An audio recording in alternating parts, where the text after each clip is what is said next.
This is a matter of deen. This ilm is a matter of deen. You be careful who you take your deen from. Imam Malik rahimahullah ta'ala, even with the Sahaba, my brothers and sisters, even with the Sahaba radiallahu anhum, if they differ, two Sahaba differ in an issue, one of them is right and one of them is wrong. That's what we believe. Because the haqq is one. The haqq is not two or three or four. The haqq is one. So when the Sahaba, they differed between themselves, then the haqq was one. And that's why Imam Malik rahimahullah, the great Imam who died in the year 179 after the Hijrah, he said, لَيْسَ فِي اِخْتِلَافِ الصَّحَابَةِ تَعَةٌ إِنَّمَا هُوَ خَطَعٌ أو صواب. He mentioned that there is not in the differing of the Sahaba an allowance. It does not give you some sort of, freedom and an allowance that just because the Sahaba radiallahu anhum differed. Rather, there is only that which is right, or that which is wrong, and that which is right. Even amongst the Sahaba radiallahu anhum. You all know the story of Abdullah ibn Abbas radiallahu anhuma.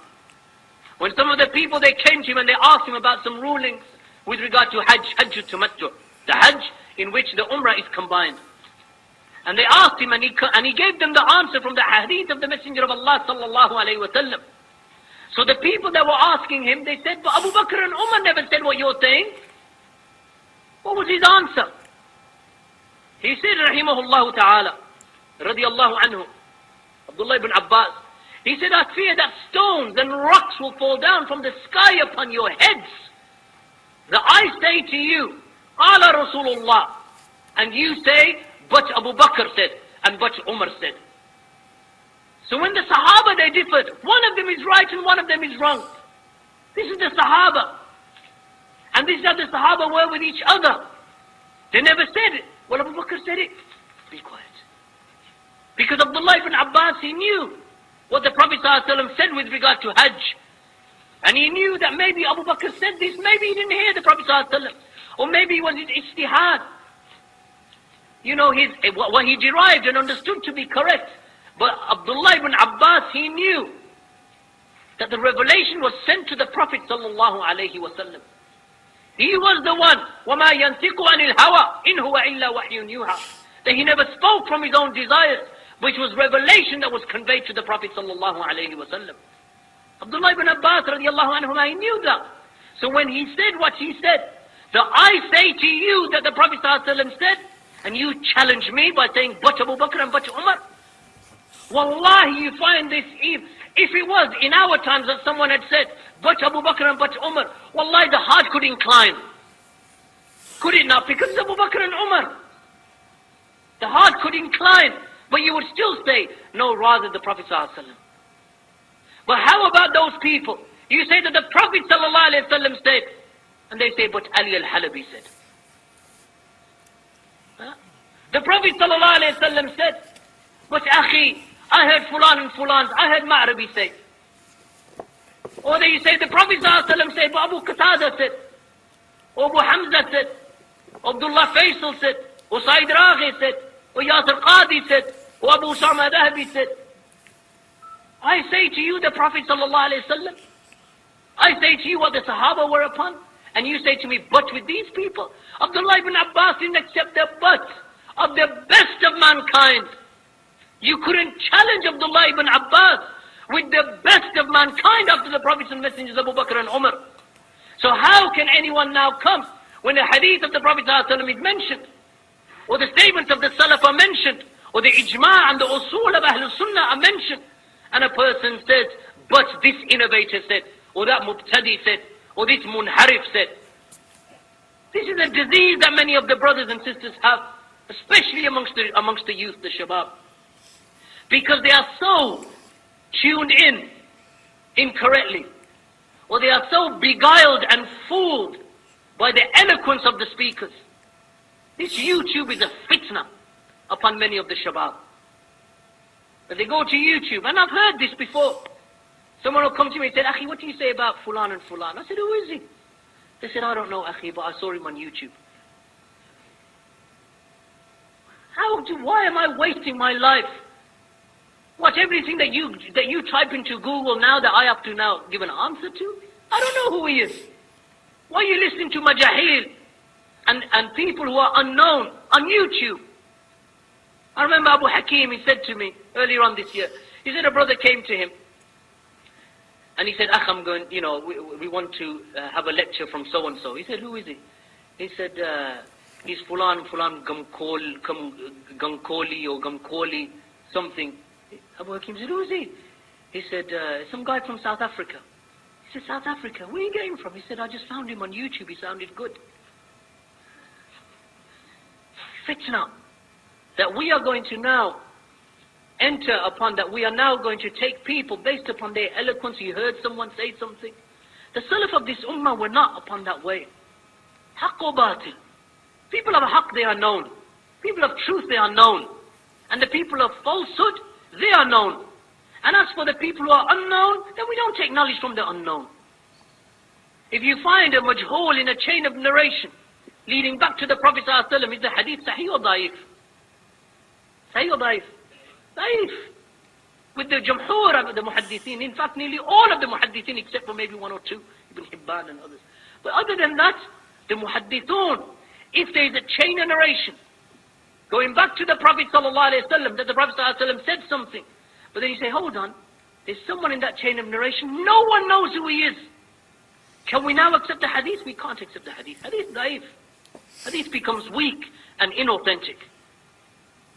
So if that was the case with Abdullah ibn Abbas radiallahu anhuma, Abdullah ibn Abbas would not accept them, would not accept a challenge of the people that they would quote Abu Bakr and Umar over the Prophet ﷺ, then how dare people in our times, when we give them the haqq, and we give them the adillah, and we give them the usul, and we give them the ijma', that they say to us, but my shaykh in the masjid said. Who cares what your shaykh in the masjid said? Who cares? Did he receive revelation? The way sometimes these people behave is as if they have revelation. Those people who are blinded by the fitna of Abu al-Hasan al-Ma'rabi. Those people who are blinded now by the fitna of Ali al-Halabi. Blinded by Yasir Qadi. These are people who, when the revelation is given to them, and the sunnah of Allah's messenger is given to them, and the usul of Ahlul Sunnah explained to them, that they turn their faces away from it. Not that they are non-Muslims, we don't say that, we don't make takfir upon them, but shaitan has beguiled them and misguided them. Allah subhanahu wa ta'ala guide them back to the truth. It is not permissible, even amongst the scholars of Ahlul Sunnah, it is not permissible to say that the ikhtilaf between the ulama differ upon this issue and use that as a proof. Common, even amongst many of the Salafi Shabab, common that you find this amongst them, and sometimes dangerous. In the furu', it is something that occurs. In the branch, when I use the term furu', then I mean the method in which certain acts of worship are performed. Now the scholars, they differ. Do you go down on your hands first in salah, or on your knees first? Scholars differ. Do you come back by using your knuckles and your hands as a support before you come up, or do you just come up from the strength of your knees? Which one do you do? Scholars, they differ. And the scholars differ with regard to whether I put my hands upon my chest before the ruku', after the ruku', whether I put it by the sides after the ruku'.